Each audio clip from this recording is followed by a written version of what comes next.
How to fix threads can't log in. Hello guys, if you want to fix this problem, first step click settings, click apps and notifications, click apps and wait a second for loading.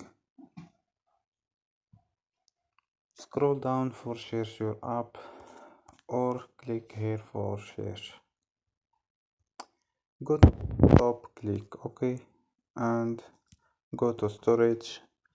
Click clear data and click OK and click clear cache. After these steps, go to data.